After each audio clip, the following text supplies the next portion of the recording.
Women Who Run with the Wolves by Clarissa Pinkola Estes, The Dual Nature of Women.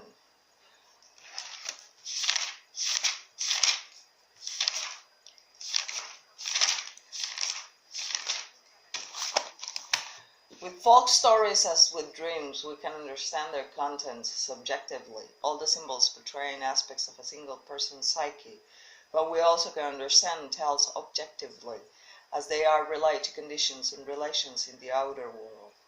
Here, let us talk about the Minawi tale more in terms of relationship between a woman and her mate, keeping in mind that many times as it is without, it is also within.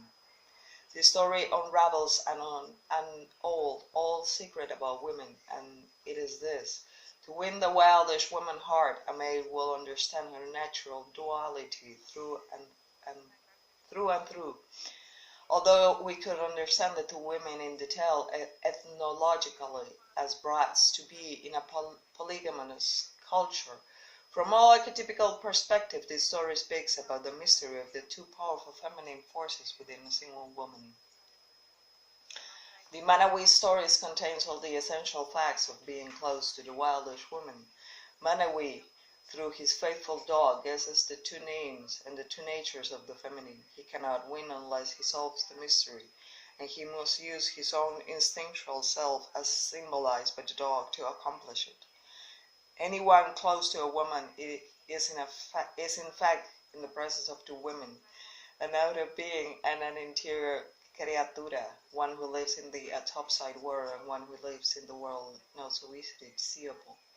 The outer being lives by the light of day and is easily observed. She is often pragmatic, acculturated, and very human. The criatura, however, often travels from the surface from far away, often appearing and then as quickly disappearing, yet always leaving behind a feeling, something surprising, original, knowing. Understanding this dual nature in women sometimes causes men and even women themselves to close their eyes and hail heaven for help. The paradox of women twin nature is that when one side is more cool in feeling tone, the other side is more hot. When one side is more lingered and rich rationally, the other might be somewhat glacial.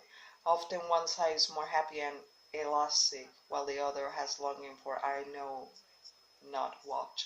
One might be sunny, while the other is bittersweet and wistful. The two women who are one are separate by conjoined elements which combine the psyche in thousands of ways. The power of two. While each side of a woman's nature represents a separate entity with different functions and discriminate knowledge, they must, like the brain with its corpus callosum, have a knowing or a translation of another and therefore function as a whole. If a woman hides one side and favors one side too much, she lives in a very lopsided life which does not give her access to her entire power. This is not good. It is necessary to develop both sides. There is much to be learned about the strength of two when we examine the symbol of twins.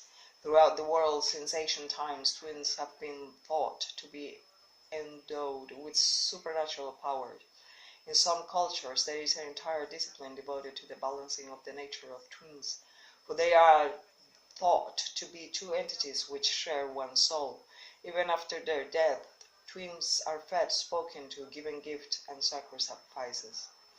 In various African and Caribbean communities, the symbol of twin sisters is said to possess juju, the mystical energy of the soul. Therefore, it is required that twins be impeccably taken care of, at least a bad fate befall the entire community. One precaution from the Hoodoo religion of Haiti requires that twins always be fed exactly the same measure of portions in order to summarily allay all jealousy between them, but more so to prevent the wasting away of one of them. For if one dies, so shall the other, and the special soulfulness they bring to the community will be lost. Likewise, a woman has tremendous powers when the dual aspects of the psyche are consciously recognized and beheld as a unit. held together rather than held apart. The power of two is very strong, and either side of the duality should be neglected. They need to be fed equally, for together they bring an uncanny power to the individual. I once heard a story from an old African-American man in the Mid-South. He came up out of the alley, and as I was sitting amidst the graffiti of an inner-city park, some people will call him crazy, for he spoke to anyone and no one. He shuffled along with one finger held as through the test one's direction. Quentistas recognize such person as having been touched by the gods. In our tradition, we'll call such a man el bulto, the bundle, for souls such as he carry a certain kind of wear and show it to any who will look, anyone who has the eyes to see and the sense to shelter it. This particular kind of el bulto gave me this story. It is about a certain kind of a central transmission. He called the story one stick, two stick. This is the way the old African kings, he whispered. In the story, the old man is dying and calls his people to his side. He gives a short, sturdy stick to each of his many offsprings, wives, and relatives. Break the stick, he instructs them. With some effort, they all snap the sticks in half. This is how is when a soul is alone and without anyone. They can easily be broken. The old man next gives each of his kin another stick and says, "This is how I would like you to live after I pass. Put your sticks together in bundles of 2 and 3s. Now break these bundles in half.